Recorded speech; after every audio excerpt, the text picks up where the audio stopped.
Hello, Morongo Basin, and listeners around the world online at Z107.7 FM.com. Here is the Z107.7 Local news for Tuesday, March 24th, 2026.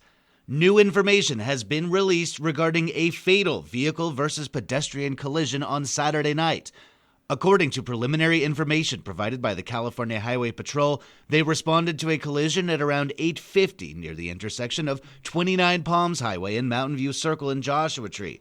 The CHP says that Susan Finn, a 42-year-old resident of Joshua Tree, was walking south across traffic lanes when she was struck by a Toyota Camry driving eastbound on the highway. The CHP says that Finn was then struck by a Honda Accord.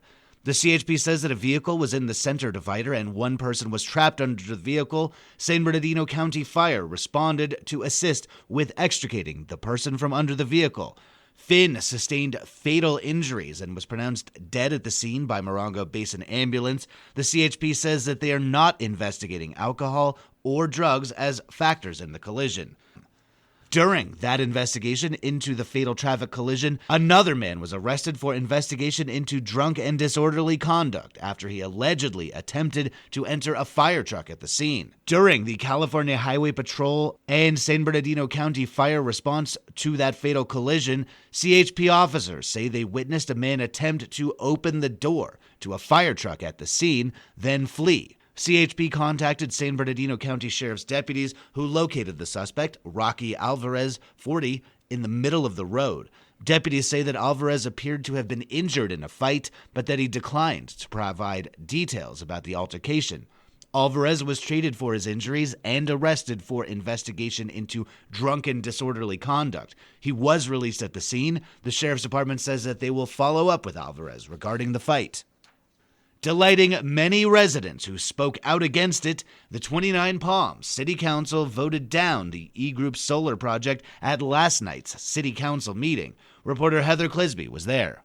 The 29 Palms City Council chambers erupted in relieved applause last night as the council voted to reject the E-Group solar project. In a 3.5-hour meeting packed with concerned residents, the controversial issue took up most of the evening, with the majority of speakers, limited to 2 minutes instead of the usual 3, spoke out against the proposed solar field. With Councilmember Stephen Bilderain recusing himself from the discussion as he lives across the street from the proposed area, it came down to 4 votes. Council members Daniel Mintz, Octavia Scott, and MacArthur Wright voted the project down, while Councilmember April Ramirez voted in favor, citing the owner's property rights and the legal weight of AB 205, the state legislation encouraging and enabling large-scale renewable energy projects. In response to a legal question from Councilmember April Ramirez, Assistant City Attorney Jennifer Farrell posed the decision as a gamble and laid out what to expect next. I think if you voted to deny the project, I don't think you'd be necessarily in violation of AB 205. But what you do have to decide tonight is whether you want to roll the dice. And you have a project before you tonight that has some level of certainty.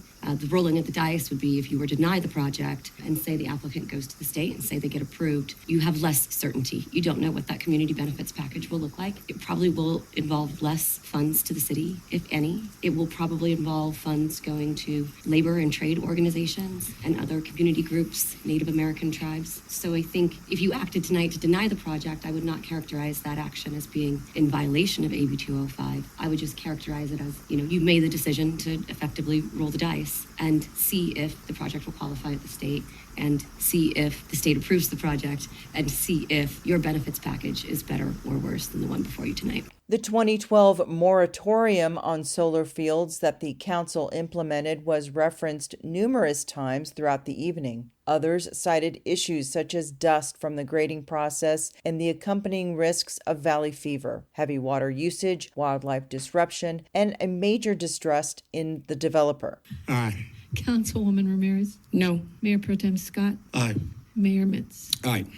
Denied 3-1 and 1 abstention.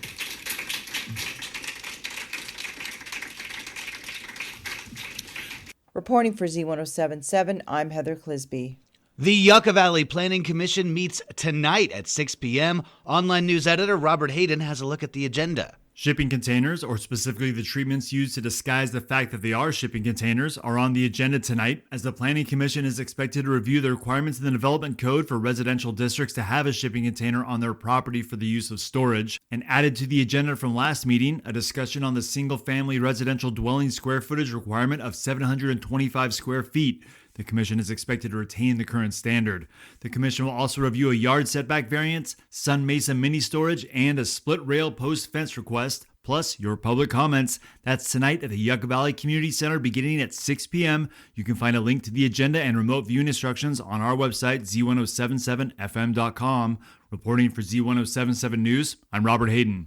The 29 Palms Water District Board of Directors meets in regular session tomorrow. On their agenda is an update from the Local Agency Formation Commission, known as LAFCO, the county body that authorizes and regulates other governmental bodies. The board will also revise their organizational chart and consider financial matters. The 29 Palms Water District Board of Directors meets Wednesday at 4 p.m. at their office at 72401 Hatch Road in 29 Palms.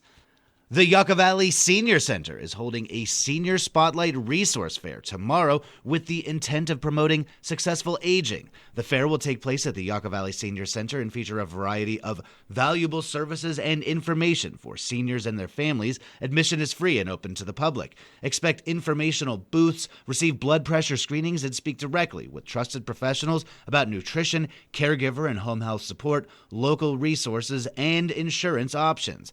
The event is tomorrow at the Senior Center's temporary location at 57090 29 Palms Highway. The event runs from 9 a.m. to noon. Tomorrow, the city of 29 Palms will honor local artists Chuck and Holgi Kaplinger when a beloved lizard mural is officially restored in a dedication ceremony. Reporter Heather Clisby rejoins us with more. Known as the Oasis of Murals, the city of 29 Palms will honor two local artists, Chuck and Holgi Kaplinger, as their vandalized mural is officially restored on Wednesday, March 25th at noon. The lizard mural was originally created roughly 2007-2008 as a pairing with a Roadrunner mural on the building's west-facing wall. Co-hosted by Action 29 Palms and the Public Arts Advisory Committee, the event will take place at the east wall of the Edward Jones BDS Tactical Gear Building, located at 72255 29 Palms Highway. Raphael DeFibo, owner of the building, will be on hand to have PAC Chair Emeritus Chuck Kaplinger re-sign the Dipsosaurus dorsalis mural, which was tagged with graffiti on the morning of January 1st, 2024. Vandals hit 7 buildings that day, and the tagging marked the first time any of the city's murals had been defaced. Volunteers ultimately restored the mural to its original state, save for one final touch, the signature of the artist, Chuck Kaplinger, who will sign the mural once again at the event. Kaplinger's wife and top assistant will also attend, as she is the supportive force behind the mural magic. With all his murals, people forget that somebody has to drive the truck there, somebody has to load all that stuff up, somebody has to unload that stuff up so he can paint, somebody has to provide enough water so he can always wash out his brushes, somebody has to wash the brushes out afterwards, somebody has to go get him lunch and a snack every now and then a nice place to sit down in the shade. So there's all that sort of supportive stuff that is really necessary that people don't really talk about. But this way, all he has to do is show up, pick up the paintbrush, and start painting. Well, then it's the only time I can tell her what to do. Mayor Daniel Mintz will also present a plaque honoring the steel sculpture 29 designed by Kaplinger. The sculpture was dedicated in May of 2009 and restored in 2025 by the PAC through a grant provided by the Tourism Board Improvement District. The sculpture, which famously greets all who enter the city, is located on Donnell Hill on the south side of Highway 62 at Bullion Avenue. Attendees can park by the west wall, the Roadrunner mural, or behind the building. Asked about the current state of the arts in the Morongo Basin, Kaplinger gave a glowing review. I'm real excited. You know, at my age, 87, I haven't taken a lead in 5, 6, 7 years, but so many young and talented people are moving into the basin. The arts renaissance that I talked about originally when Holgi and I came here is happening all over again. I'm just really proud of the community, the way they're handling it. Reporting for Z107.7, I'm Heather Clisby. And finally, the Creative Cafe returns this week with a focus on making art with grid paper and colored pencils. The Creative Cafe is a weekly drop-in art session hosted by local artist Jillian Sandell. The Creative Cafe is open to all ages and skill levels. Tomorrow's session runs from 12 noon to 2 p.m. at the Food for Thought Cafe in the Joshua Tree Retreat Center. Reservations are not required, but donations between $5 and $20 are suggested. Supplies will be provided. That's our local news. Hear local news 7 times a day, 7 days a week at 7, 8, 9, noon, 4, 5, and 6. If you hear about news happening, let us know. Email us at tips@z1077fm.com. Reporting for the Morongo Basin News Leader, the award-winning Z107.7 Local News, I'm News Director Jeff Harmetz.